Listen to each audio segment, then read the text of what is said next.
السلام عليكم ورحمة الله وبركاته. ازيكم يا حبايبي في كل مكان؟ عاملين ايه؟ يا رب تكونوا بخير. ليكوا وحشة والله. احنا لازم نغيب عنكم شوية كده عشان توحشونا ونوحشكوا.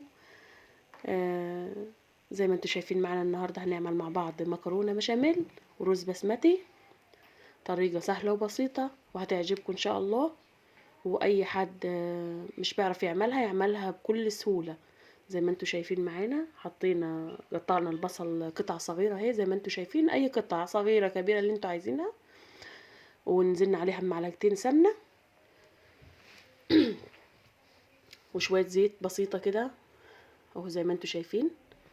هنقلبها لحد ما البصلة تدبل معانا وننزل عليها باللحمة المفرومة. زي ما انتوا شايفين معانا هي البصلة دبلت، هننزل عليها دلوقتي باللحمة المفرومة. بس احنا بنسيب البصلة تدبل شوية عشان تستوي. اللحمة المفرومة طبعا مش بتاخد وقت معانا اهي زي ما انتوا شايفين. فبندبل البصل بس شوية الاول البصلة، وهننزل عليها باللحمة المفرومة. مش بتاخد وقت خالص في السوا اهو زي ما انتوا شايفين معانا.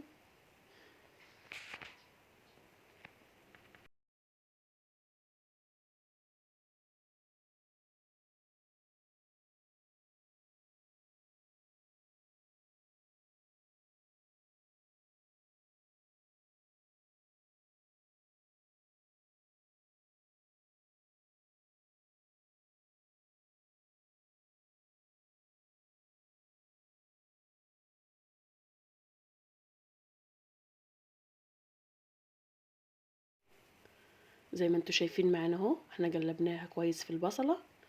دلوقتي طبعا مش خدت وقت اهي واستوت قدامكم. انا دلوقتي نزلت بكيسين مكرونة اقلام عشان نسلقها. حطيت شوية ملح في سلقة المكرونة بس، مش بحط اي حاجة تاني ولا زيت ولا اي حاجة طبعا عشان المكرونة بتاعت البشاميل احنا بنعوزها كده كده، يعني مش بنغسلها ولا بنشطفها بالمية، بنسيبها زي ما هي عشان تمسك في بعضها وتبقى كويسة اهي زي ما انتوا شايفين معانا اهو. في الوقت دي كانت خلاص جربت تنسلق. وانا دلوقتي هعمل معاكم طبعا كنا عاملين فرخة او بطة. دلوقتي هنعملهم مع بعض ونوريكم هنعملهم ازاي. المكرونة بس كنت بقلبها كانت خلاص اهي. فطبعا دلوقتي ديت حطيت مية تغلي، نزلت عليها بشوية فلفل اسمر، شوية بهارات، شوية كمون بسيطة، الحبهان والورق اللورة والجرفة واللي انتوا عايزينه حطوه معاها. دلوقتي انا كنت بحشي البط اهو. طبعا الحشو ده عبارة عن رز، عملنا عليه بصلة صغيرة خالص، شوية فلفل اسمر، معلقة سمنة، واحدة مرقة دجاج. دي كله بنعملهم في بعض وبنحشي البطة في الجناب زي ما انتوا شايفين كده. طبعا كنا غاسلينهم كويس بدقيق وليمون وملح زي ما انتوا عارفين.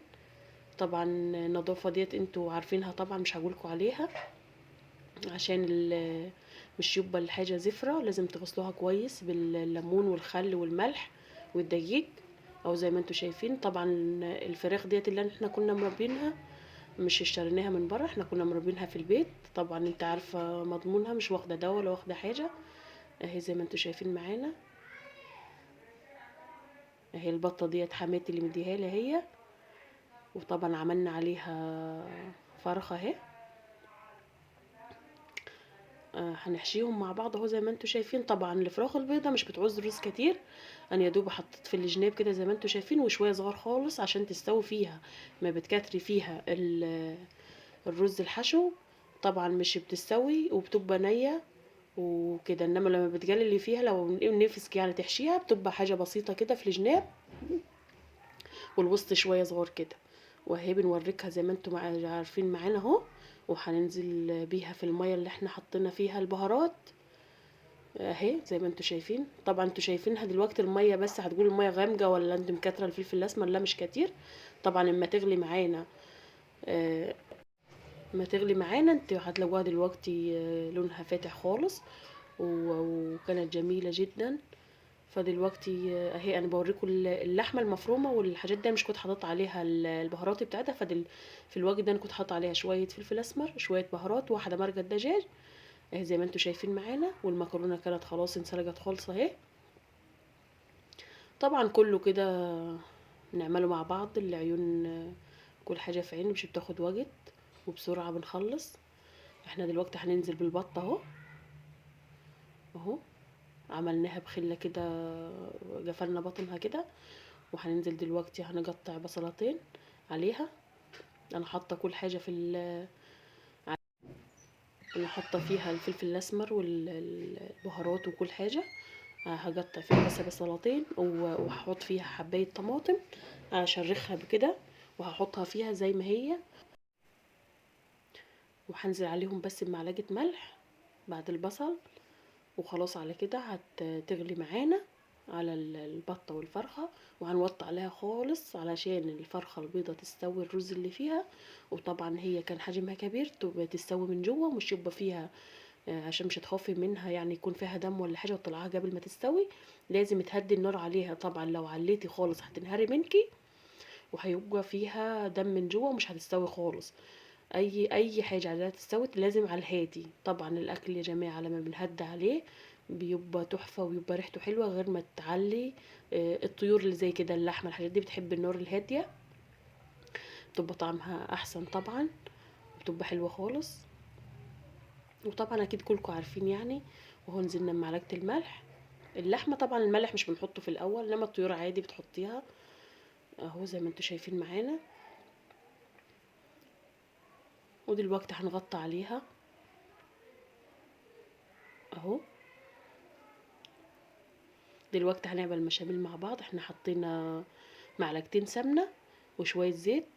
طبعا لازم الدقيق يبقى دايب كده في السمنة بالزيت. لازم يبقى دايب زي ما انتوا شايفينه كده، مش يبقى مكلكل فيها ولا يبقى لازم يبقى زي كريمي كده زي ما انتوا شايفينه.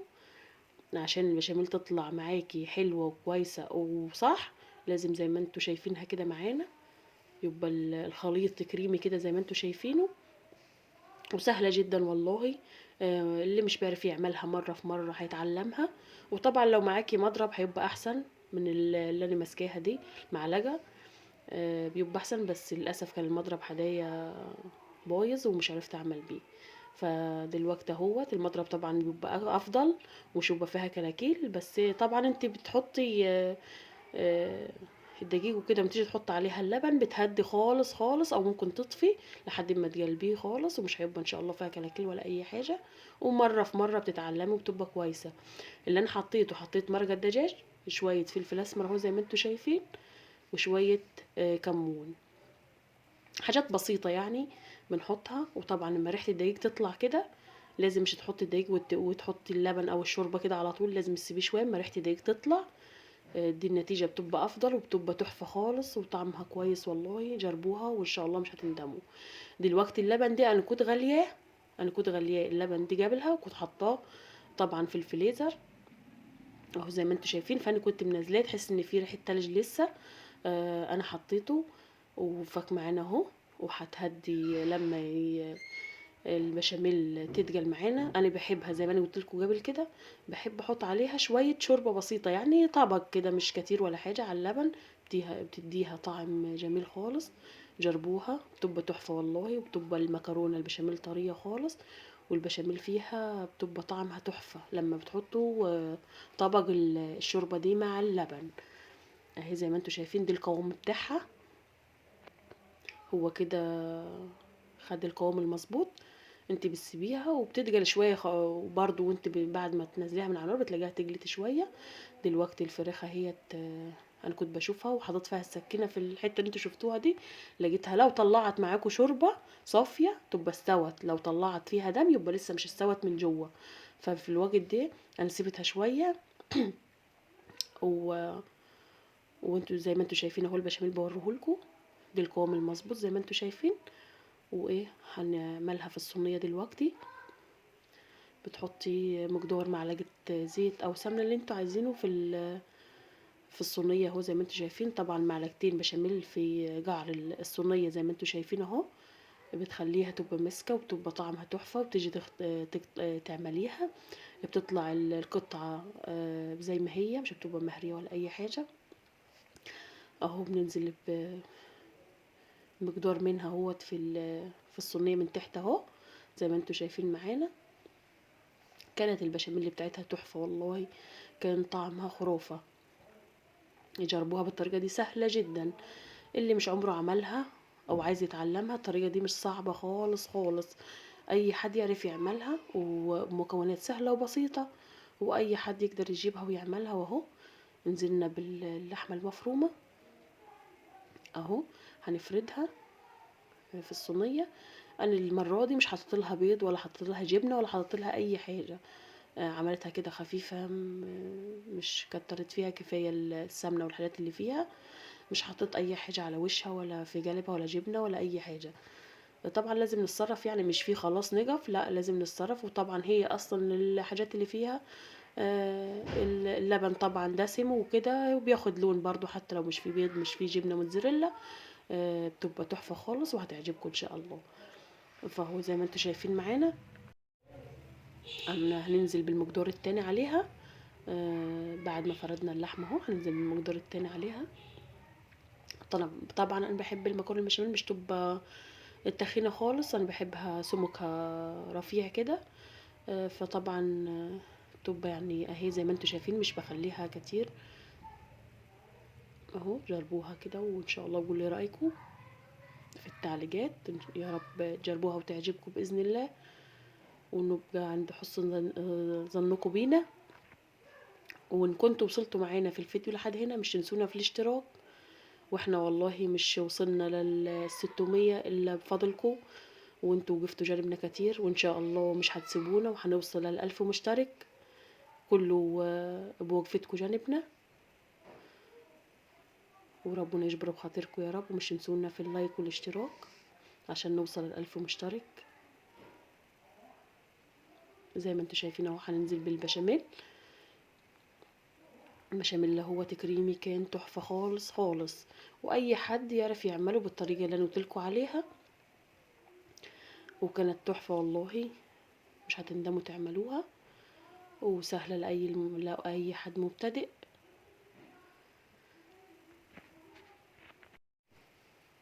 اهو. طبعا انا لقيت الصينيه دي مش هتاخد المكرونه كلها، فعملتها كمان في صينيه تانية. سبت شويه عملتهم في صينيه تانية، وهوريها لكم معانا دلوقتي. عشان برضو دول كيسين مكرونه جلام، دول كيسين مكرونه جلام انا عملتهم في صينيتين. انا بحب سمكها يبقى مش تخين خالص زي ما انا قلت لكم في الاول اهو. زي ما انتوا شايفين معانا دلوقتي، ديت الحبة اللي فضلوا خالص، حطيت اللحمة المفرومة اللي فضلت في المكرونة، قلبتها في المكرونة. اللحمة المفرومة اللي فضلت من التانية قلبتها في المكرونة اللي انا حاطة عليها بشاميل اهو، وحطيتها كلها في الصينية اهو. ونزلت عليها بالبشاميل، بالله كانت تحفة خالص، تحفة تحفة تحفة. وكانت اول مرة اعملها كده، كان طعمها احلى من اللي كانت المكرونة في الوسط لما بتقلب اللحمة المفرومة في المكرونة، كان طعمها تحفة وخرافة خرافة. جربوها ان شاء الله مش هتندموا.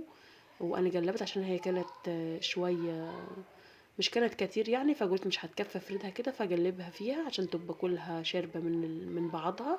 لقيتها طعمها خرافة، وكانت طعمها تحفة خالص. جربوها ان شاء الله هتعجبكم. انا مش حطيت زي ما قلت لكم ولا جبنة موتزاريلا ولا حطيت بيض ولا اي حاجة اهو. زي ما انتوا شايفين معانا، حطينا كمية البشاميل كلها اهو. وخلاص على كده هنحطها في الفرن لما تستوي. هوريها لكم دلوقتي. هنعمل مع بعض الرز البسمتي. انا طبعا عملت بصلة صغيرة قطعتها اهو زي ما انتوا شايفين، وكنت فارمة 7 فصوص ثوم او اللي انت عايزاه.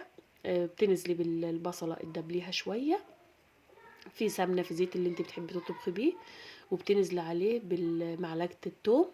طبعا احنا فارمينها اهو. بتتشوح في بعضها شويه كده، بتنزل عليها بالبهارات طبعا جرفه، قرنفل، حبهان، اللي انت عايزاه، اي حاجه موجوده عندك من البهارات انزلي بيها زي ما انتوا شايفين كده. وطبعا انا كنت فارمه 4 حبايات طماطم، 4 حبايات طماطم. دي ما تدبل شويه وريحه البهارات تطلع كده، هتنزلي عليها بال4 حبايات طماطم زي ما انتوا هتشوفوا معانا دلوقتي اهو. والله الطريقة دي تحفة، انا مش بعملها الا كده. بتخلي الرز البسمتي لو كان اي نوع رز بسمتي، الوصفه اللي انا عاملاها ديت بتخلي طعمه خرافه. وزي ما انتم شايفين معانا، انا سيبتها السبكت في بعضها شويه، نزلت عليها بمعلقه كركم، معلقه كركم. وطبعا الخلطه اللي انا كنت قلت لكم عليها من زمان، فيها جميع البهارات وعليها كركم برضو، خدت منها معلقه اهي.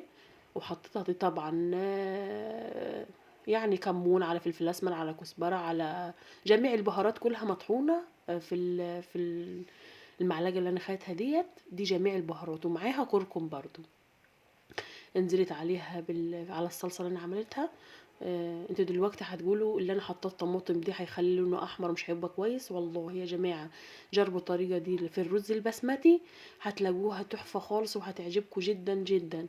بالله الاولاد بياكلوها وبتعجبهم خالص الوصفه ديت، واي حد بدوق الرز البسمتي ده بيعجبه خالص. وجربوها وقولوا رايكم في التعليقات ان شاء الله، ويا رب تعجبكم باذن الله. وطبعا احنا بنتعلم من بعض. آه، كل واحد وله طريقة. وهو الرز البسمتي انا كنت غسلاه قبلها بنص ساعة، تسيبيه في المية يعني ايه، يخمر شوية. لازم الرز البسمتي يخمر قبلها، مش ينفع ان انت تجيبيه وتحطيه كده على طول. بيبقى بتضطر يعني ان انت تحط الجهد بتاعه، بيبقى كتير وبتبقى برضو يعني ناشف كده، مش بيبقى كويس.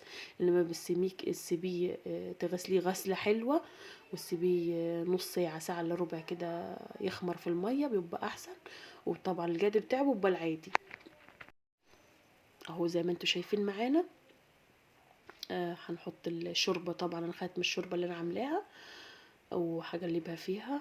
طبعا هتبقى محتاجة شوية كمون، هناخد شوية ونحط عليها. انتوا شايفين لونه دلوقتي هتقولوا لونه فاتح ومش هيبقى يعني، شايفين ان هو قدامكم مش هيبقى اصفر قوي، بس لما يتشرب معانا هتشوفوه كان لونه فظيع وكان تحفة خالص وطعمه دي حكاية. ان شاء الله هتعملوه هيعجبكم خالص اهو. انا طبعا كنت حطيت فيه زبيب بعد ما اتشرب، بس نسيت اصور لكم الحته دي ومش وريتها لكم. شوفوا لونه يا جماعه، والله والله كان تحفه. وكمان دي رز بسمتي عادي، اصل الرز البسمتي ده انواع، فدي العادي والله دي ارخص نوع كمان. وشوفوا كان تحفه وكان طعمه جميل. وانا دلوقتي بوريكم الزبيب اهو، عشان انا مش صورت لكم. انا بشوحته في نص معلقه سمنه كده، وحطيته على وش الرز لما اتشرب، بس الحته دي مش صورتها اهو. كان جميل. وطبعا المكرونه بسم الله ما شاء الله، زي ما انتوا شايفين معانا كانت تحفه خالص. طبعا احنا مش بننشفها، احنا بنحبها كريمي كده آه، اهو. كانت تحفه خالص، يا رب تعجبكم ان شاء الله. ودلوقتي هنغرف مع بعض الاكل زي ما انتوا شايفين اهو.